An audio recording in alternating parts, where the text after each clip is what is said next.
화요일 새벽에 오신 우리 성도님들 환영합니다. 우리 서로 손을 들어서 인사하시겠습니다. 반갑습니다. 할렐루야. 네. 크리스마스가 다가오는데 올해 성탄 주일 예배 드리고 성탄 전야 축하 예배는 아마 없을 것 같습니다. 그래도 우리 주님 오심을 우리 축하하는 그런 마음, 또 그런 은혜, 축복을 기억하고 늘 기도하고 감사할 수 있기를 바랍니다.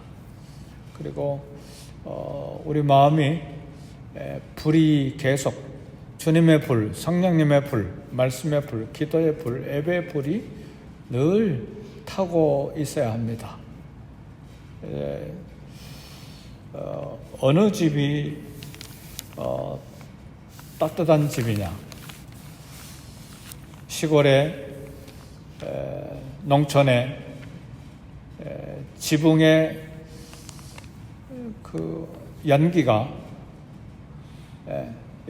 솟아오르는 집이 따뜻한 집이고 집이 살아있는데 겨울이 됐는데도 집에 아무런 그런 연기도 없고 불뗀 흔적도 없고 그냥 그대로 있으면 그 집은 빈집입니다. 그렇죠? 분명히 부엌에서 불이 들어가서 그 다음에 침리라고 그럽니까? 연기가 지붕 밖으로 나가는 불이 계속 있는 곳이 사람이 사는 집이죠. 마찬가지로 추운 겨울이고 상황이 어렵고 힘들더라도 기도의 불, 말씀의 불, 예배의 불, 봉사의 불, 또 성탄도 다가오는데 주님 오심에 대한 뜨거운 사랑, 이런 것이 우리 가슴에 계속 불이 붙어 있어야 됩니다. 그것이 이제 계속 불이 커질 때 종교 개혁의 불이 되고 영적 대각성의 불이 돼서 이 땅에 마침내 부흥이 오게 되는 것입니다. 오늘 본문에는 히스기야 왕이 종교 개혁의 불을 붙이는 그런 내용이 소개되어 있습니다. 오늘날로 말하면 영적 각성이라 말할 수 있고, 또 우리가 익숙하게 아는 단어로 말하면 영적인 부흥의 불을 히스기야 왕이 이렇게 붙이는, 그리고 종교 개혁이 일어나는 놀라운 역사를 일으키는 그런 사역이 오늘 본문의 말씀입니다. 남쪽 유다 제13대 히스기야 왕은 다윗 왕 이래로 가장 위대한 왕이라 그렇게 평가합니다. 남쪽 유다 3대 성군 중에 여호사밧, 히스기야, 요시야, 이 세 사람 중에 한 사람입니다. 이 히스기야에 대한 평가는 오늘 본문 역대하 29장 2절에서 한 절로 평가를 합니다. 히스기야가 그의 조상 다윗의 모든 행실과 같이 여호와 보시기에 정직하게 행하여 그랬습니다. 다윗의 모든 행실과 같이 이 단어가 들어간 사람이 바로 여호사밧, 히스기야, 요시야 왕 3대 성군인데 히스기야에게 이런 평가가 주어졌습니다. 역대하 29장 오늘 5절에서 11절은 히스기야의 연설입니다. 레인들을 감동시킴으로써 종교개혁, 영적 대각성에 불을 붙이는 그런 연설이 오늘 5절에서 11절까지의 말씀입니다. 5절의 말씀 보니까 너희는 성결하라 그랬습니다. 한마디로 삶에서 거룩성을 회복하라는 말입니다. 아마 이 설교를, 이 연설을 들은 이스라엘 사람들, 유다 백성들, 특별히 제사장들과 레위인들이 아마 대단한 충격과 도전을 받았을 것입니다. 너희는 성결하라.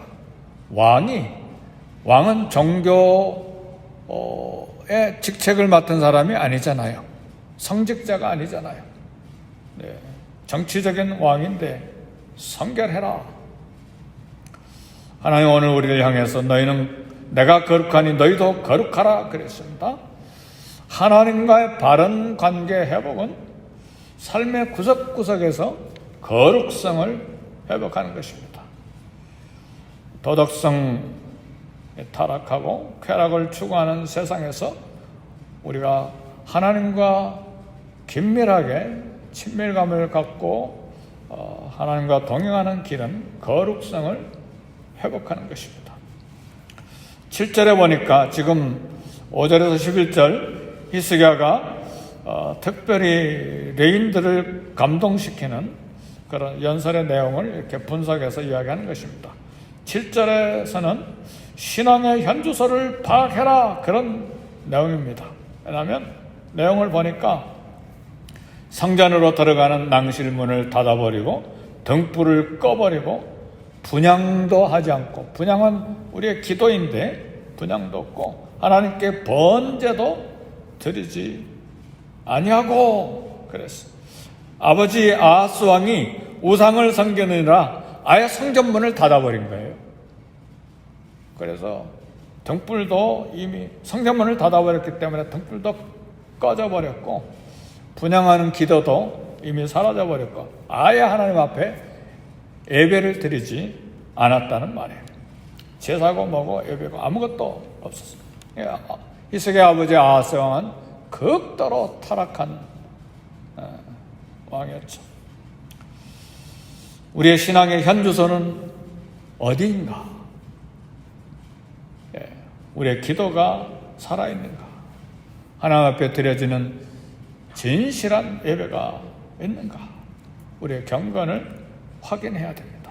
이런 것들이 이제 영적 대각성에 불을 붙이는 신앙의 현주소를 파악하는 일들입니다. 그리고 8절에서 9절은 역사 속에 나타난 하나님의 심판을 보는 시각이 있었어요.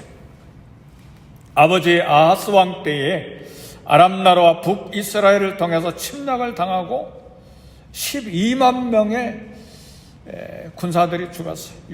남쪽 유다의 아들과 아버지, 남편, 군인들이 죽었어요. 자녀들, 아들들과 딸들과 아내들을 포로로 사로잡혀가게 하는 엄청난 사건이 일어나는데 국력이 약해서 그랬나 그런 시각을 볼 수가 있어요.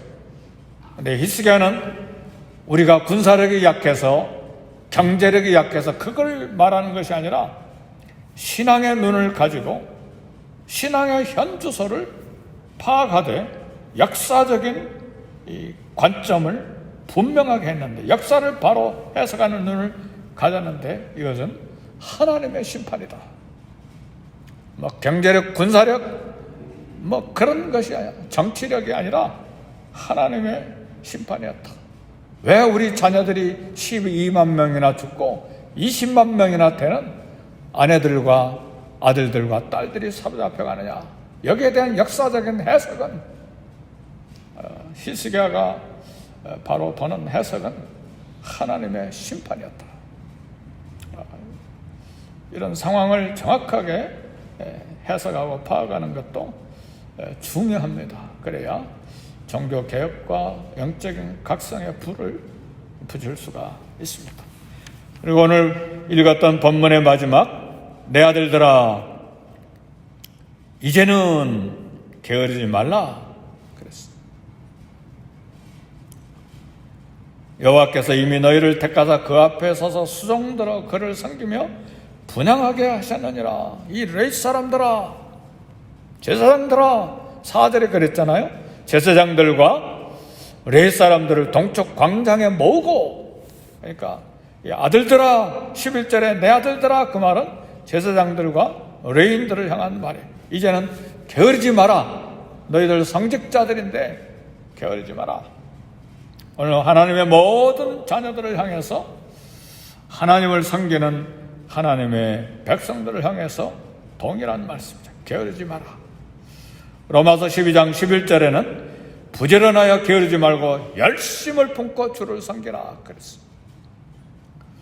로마서 12장은 로마서 1장에서 11장까지 교리적인 부분을 다 끝내고 이제 삶의 부분을 이제 이야기하기 시작하면서 하는 말씀이에요. 부지런하여 게으르지 말고 열심을 품고 주를 섬기라. 세상을 본받지 말고 변화를 받아라. 하나님의 뜻을 분별하라. 하나님의 기뻐하시고 온전한 뜻이 무엇인지 분별하라. 우리는 맡겨진 직분에 최선을 다해야 합니다.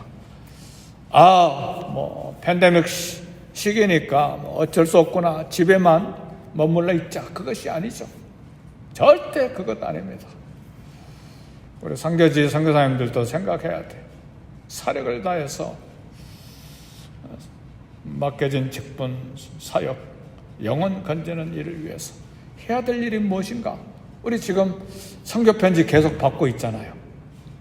작년에 온 선교편지가 아닙니다. 한 달 전에 온 편지, 2달 전에 온 편지, 3달 전에 온 편지, 바로바로 선교편지를 계속 우리 주보에다 기록하고 있잖아요. 열정을 품고 주님을 섬기고 있잖아요. 헌신적인 삶을 살아야 하나님이 부흥을 주십니다. 부흥이 갑자기 오는 것이 아닙니다. 이처럼 거룩을 회복하고 그리고 다시 성전문을 열고 등불을 켜고 분향하고 그리고 제사를 드리고 예배를 드리고 이렇게 하실 때, 그런 불이 계속해서 탈 때에 마침내 그것이 부흥의 불로 연결이 되는 것입니다. 그런데 극악한 처음부터 마지막까지 전혀 하나님의 음성 거부하고 듣지도 않고 마지막까지 타락의 길로 갔던 히스기야 왕의 아버지 아스 왕에게 어떤 이런 아들이 생길 수가 있었을까? 참 신기하잖아요. 근데 참 좋은 그런 말씀이 하나, 근거가 하나 있어요. 1절에 보니까 히스기야가 왕에 오를 때의 나이가 25세라 예루살렘에서 29년 동안 다스리니라. 그의 어머니의 이름은 아비야요 스가랴의 딸이더라. 그러니까 스가랴의 딸, 이 스가랴는 이사야 8장 2절에 보면 하나님이 정하신, 세우신 종으로 나와요. 동일인으로, 같은 사람으로 그렇게 생각합니다. 근데 스가랴의 딸, 하나님의 증인, 하나님의 종, 말씀을 증거하는 종인데 이 딸이 히스기야의 어머니였어요. 남편은 극악한 타락의 길로 갔지만 아내인 어머니 아비야, 스가랴의 딸은 아들을 신실하게 키웠을 것으로 그렇게 생각합니다. 그래서 역대기 남쪽 유다 왕들을 보면, 역대기에 보면 왕들의 모계를 계속해서 기록해요. 누구의 아들, 어머니가 누구였더라, 어머니가 누구였더라, 아람 족속의 어머니, 이런 식으로. 히스기야 어머니도 여기 소개한 이유가 있습니다. 왕들의 신앙에 결정적인 역할을 하기 때문에 그렇습니다. 아버지로서, 어머니로서, 부모로서 오늘 우리 다음 세대 자녀들에게 어떤 신앙의 발자국을 남겨야 될 것인가, 유산으로 상속해야 될 것은 오늘 우리의 믿음에 달려있어요. 오늘 우리의 주님을 섬김에 달려있어요. 저절로 하나님 축복해서 저절로 잘하겠지, 천만에요. 그러면 사도 바울이 그렇게 다니면서 말씀 전하고 가르치고 그렇게 하지 않았을까? 아예 신약성경 절반은 쓰지도 않았을 거예요. 왜요? 계속해서 편지 쓰고 사람 보내고 디모데 보내고 신라 보내고 계속해서 본인도 3차 전도에 행하면서 막 회당 찾아다니고 교회 찾아다니면서 말씀 가르치고 성경을 계속해서 쓰고 가르치고 교육하고 한 이유가 뭡니까? 신앙의 전수예요. 디모데에게도 이야기했잖아요. 내가 너에게 가르친 거 충성된 사람들에게 부탁해라. 그들이 또 다른 사람들을 가르칠 수 있으리라. 신앙의 4세대를 이야기하잖아요. 바울, 디모데, 충성된 사람, 또 다른 사람들. 이것이 2000년 동안 기독교 역사를 유지해 온 것입니다. 그래서 저절로 다음 세대가 생기는 것 절대 아닙니다. 끊임없이 하나님 말씀 가르치고 눈물로 기도하고, 하나님이 내 기도를 들으시는가 안 들으시는가 음성도 들리지 않고 천만에요. 끊임없이 기도의 불을 켜고 분향하고 하나님 말씀을 가르치고, 저절로 부흥이 오는 거 아니잖아요. 그러니까 히스기야가 광장에 제사장들과 레인들을 다 모아놓고 이 연설을 하는 거예요. 거룩해라, 성결해라. 문이 다 닫혔고 등불이 꺼졌고 분향도 없고 번제도 없는데 이제 다시 시작해라. 그리고 역사를 바로 해석해라. 왜 우리가 이렇게 수치를 당하고 부끄러움을 당하고 아내와 아들과 딸들이 다 포로로 잡혀가느냐? 이것도 연설이면서 설교죠. 끊임없이 하나님의 말씀으로 각성시키는 것이죠. 그래서 이제 결론적으로 게으르지 마라. 내 아들들아, 부지런해라. 게으르지 말고 여호와께서 이미 너희를 택하사 그 앞에 서서 수종들어 그를 섬기며 분향하게 하시느니라. 너희들 직책을 주신 것은 하나님을 섬기고 예배하게 하고 하나님의 말씀 다음 세대에 가르치도록 한 직분을 주시지 않았느냐. 말씀을 마칩니다. 오늘 우리 교회도 다음 세대를 위해서 기도하는데 저절로 다음 세대가 생기는 것이 아니고 한 사람이든 두 사람이든 끊임없이 말씀을 가르쳐야 되고 전해줘야 되고 도전해야 되고 기도해야 되고 또 삶의 거룩의 모습을 다음 세대에게 보여줘야 되고, 그걸 위해서 우리 삶이 거룩으로 하나님과 관계가 회복이 돼야 되고 다시 기도, 다시 예배가 시작이 돼야 되고 열심을 품고 주님을 섬길 때 마침내 남쪽 유다 히스기야의 이 주님께 대한 열정으로 위대한 종교 개혁이 남쪽 유다에 일어난 것처럼 우리 교회에도 미국 땅에도 다시 한번 부흥의 불길이 올 것을 믿습니다. 잘 오셨습니다. 이 새벽에 오셔서 우리 연약한 무릎이지만 하나님 앞에 간절히 이 영적 각성을 위해서 기도하고 부흥을 위해서 기도하고 또 개인적인 부흥, 자녀들의 부흥, 가정의 부흥, 또 이 시대의 부흥을 위해서 기도하시고 개인 기도 하시겠습니다. 다 같이 기도합니다.